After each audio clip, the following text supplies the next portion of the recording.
जिस ज्योतिर्लिंग के दर्शन के लिए आप लोग पधारे हैं, ये राम से 14 पीढ़ी पूर्व मानधाता राजा हुए हैं। शिव पुराण में उल्लेख है, जिन्होंने मां से ने पिता से जन्म लिया था।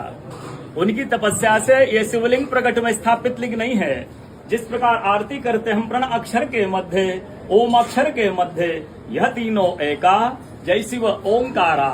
एक शिवलिंग में ब्रह्मा विष्णु महेश निराकार धरती से प्रकट हुए हैं। इसलिए अखंड दीप यह जो जल रहा प्राचीन समय से, एक ही दीपक में 3 बातियां लगातार जल रही है, ब्रह्मा विष्णु महेश की। इस पहाड़ी के ऊपर 7 किलोमीटर का परिक्रमा मार्ग है, वो भी ओम आकृति में है। जो पर्वत पे हम प्रभु के दर्शनों के लिए खड़े हैं, ये पर्वत स्वयं शिवलिंग की आकृति में है।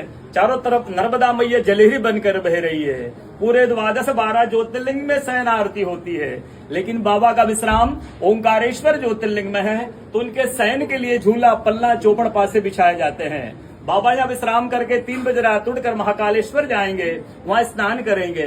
इसलिए वहाँ का भस्म आरती प्रसिद्ध है, यहाँ का शयन आरती प्रसिद्ध है। शिव पुराण में भी कथा आती है, महिलाएं 16 सोमवार व्रत करती है, उसमें भी कथा आती है। क्या कथा आती है?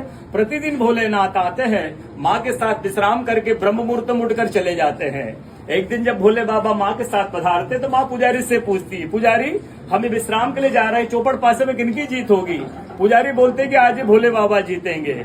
ऐसा बोलकर पुजारी घर चले जाते हैं। भोले बाबा माँ विश्राम के लिए चले जाते हैं। सुबह ब्रह्म मुहूर्त में जैसे ही भोले बाबा माँ बाहर निकलते हैं तो माँ पुजारी से पूछती, पुजारी कल मैंने आपसे पूछा था, हमें विश्राम के लिए जा रहे चौपड़ पासे में किनकी जीत होगी? आपने कहा भोले बाबा जीतेंगे। भोले बाबा नहीं, मैं जीती हूँ। माँ ऐसा बोल करके उनको श्राप देके चली जाती है।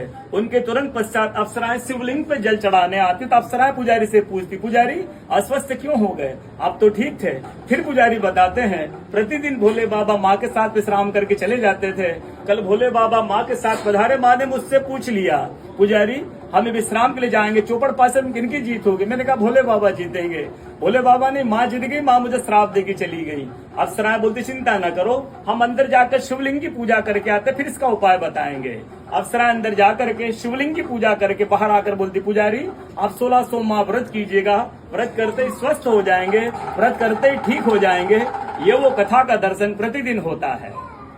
पूरे 12 ज्योतिर्लिंग 12 ज्योतिर्लिंग में ओंकारेश्वर ऐसा ज्योतिर्लिंग है जिसके दर्शन के पश्चात कोई महानदी का दर्शन होता है, जिसके तट को छूकर कोई महानदी बह रही है। आप काशी जाएंगे, गंगा जी दूर है। आप उज्जैन जाएंगे, क्षिप्रा जी दूर है। आप सोमनाथ जाएंगे, समुद्र है। लेकिन ओंकारेश्वर ही ऐसा ज्योतिर्लिंग है जिसके दर्शन के पश्चात कोई महानदी का दर्शन होता है। वो महानदी है रुद्रदेहाज।